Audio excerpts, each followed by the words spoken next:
Morning, Abotai.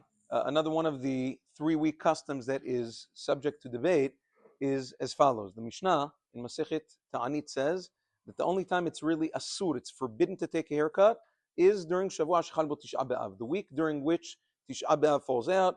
From the Motzei Shabbat preceding Tisha B'Av, it is asur to do so.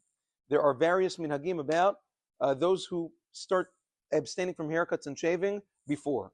The Rama in Siman Tav Kuf Nun Aleph and the Minhag Ashkenazim is that they stop taking haircuts and shaving already from Shiva Asar B'Tammuz. The entire 3 weeks, they don't do it. That is in addition to the letter of the law. That's their minhag. There are some Sfaradim that follow suit. The Ben Ish Chai says that that was the minhag in Baghdad. Some other Sfaradim have that minhag as well. But according to Maran Shulchan Aruch, Maran Paskins like the Gemara, that it is only asur, and even the minhag to stop taking haircuts and shaving is from Shavua Shechal Bo Tisha B'Av. This year, Shavua Shechal Bo Tisha B'Av is not applicable because Tisha B'Av falls out on a Sunday, and therefore the entire week before would still be permissible. Technically, you can take a haircut and shave all the way up to Erev Shabbat, right before Tisha B'Av. So that is with regards to that. Maran Zechron B'Chad discusses a situation.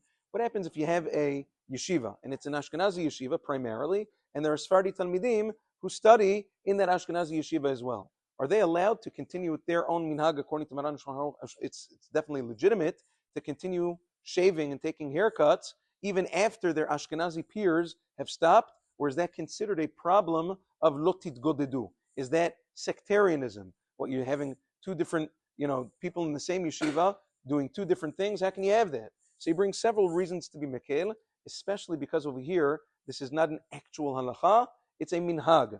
And the Meiri in Yevamot, the Yudalit, the Meiri says that anything that is subject to a minhag, and everybody knows that there are different minhagim about this matter, is not subject to the isur of lotit godedu. It's not going to cause fights because everybody knows that there's different minhagim, and therefore, if they'd like to, the Sephardi Bachurim in the Ashkenazi yeshiva may continue to shave and take haircuts as usual until Shavua Shechal Bo Tisha B'Av.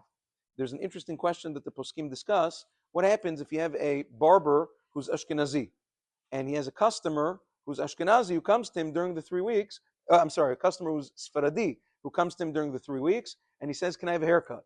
What's the halacha? Do we go by the barber or do we go by the customer? This question was asked to Rav Shlomo Zalman Auerbach. He says, no, listen, since the barber himself has an isur to take haircuts at this time, he also shouldn't give any haircuts. He says you shouldn't give it even to a Sephardi customer. Nevertheless, Agon of Nissim Karelitz, Av Bedin of Bnei Barak Alav Shalom, he disagrees, and he says, no, this is not an isur, like we said. The only isur is Shavua Shechal Bo Tisha B'Av, which means, by the way, if a person was a barber and a Jew comes to him during Shavua Shechal Bo Tisha B'Av and he says, I'd like a haircut, what's the halacha? Asur. You cannot give it to him because of there it's an actual prohibition to take a haircut. But now that it's only during these 3 weeks where it's only minhag, plus the minhag of the Sfaradi is to be mekel, we don't care what the barber himself does, and therefore even though the barber himself is Ashkenazi, he's not taking haircuts, but he can give a haircut to a Sfaradi whose minhag is to be mekel, and it seems that the halacha follows this opinion. Have a wonderful day.